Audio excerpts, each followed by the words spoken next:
பணப்பரிமாற்ற தடை சட்ட வழக்கில் கைதான செந்தில் பாலாஜியின் ஜாமீன் மனு மீது நாளை தீர்ப்பு வழங்கப்பட உள்ளது. இரண்டாவது முறையாக தாக்கல் செய்த மனு மீது நாளை தீர்ப்பளிக்கிறார் சென்னை உயர்நீதிமன்ற நீதிபதி ஆனந்த் வெங்கடேஷ். இது தொடர்பான கூடுதல் விவரங்களை செய்தியாளர் மதனிடம் கேட்கலாம். மதன், நாளை எத்தனை மணி அளவில் இந்த தீர்ப்பு வெளியாக உள்ளது?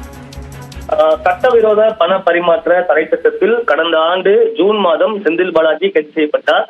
இதன் பிறகு 3 முறை அவருடைய ஜாமீன் மனுக்களை சென்னை முதன்மை அமர்வு நீதிமன்றம் தள்ளுபடி செய்துவிட்டது.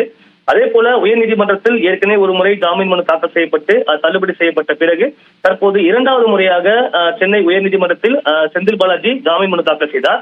இந்த வழக்கின் விசாரணை பார்க்கும்போது செந்தில் பாலாஜி தரப்பின் முக்கிய வாதங்களை பார்க்கும்போது, அதாவது தன் மீது அமலாக்கத்துறை கொடுத்த புகாரில் பல்வேறு ஆவணங்கள் திருத்தப்பட்டுள்ளதாக ஒரு குற்றச்சாட்டு எடுத்து வைக்கப்பட்டது. அது மட்டும் இல்லாமல் தன்னிடமிருந்து கைப்பற்றப்பட்ட அந்த பென்டிரைவில் பல்வேறு விஷயங்கள் திருத்தப்பட்டுள்ளது, பல ஃபைல்கள் அழிக்கப்பட்டுள்ளது.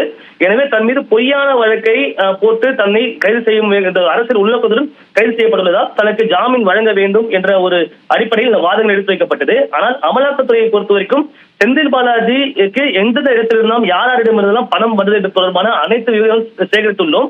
எனவே இந்த குற்றச்சாட்டில் இவர் ஈடுபட்டுள்ளார். அது மட்டும் இல்லாமல் இவருடைய சகோதரர் அசோக் தற்போது வரைக்கும் தலைமறைவாக உள்ளார். தற்போது செந்தில் பாலாஜி அமைச்சராக இல்லாவிட்டாலும் அவர் தொடர்ச்சியாக எம்எல்ஏவாக உள்ளார். அவர் மிகப்பெரிய ஒரு இன்ஃபுளுன்ஸ் உள்ள ஆள் என்ற ஒரு விஷயத்தை சுட்டிக்காட்டப்பட்டது. எனவே ஜாமீன் வழங்கக்கூடாது என்று தெரிவிக்கப்பட்டது.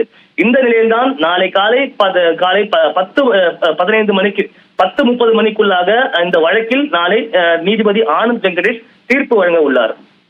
விவரங்களை வழங்கியமைக்கு நன்றி மதன்.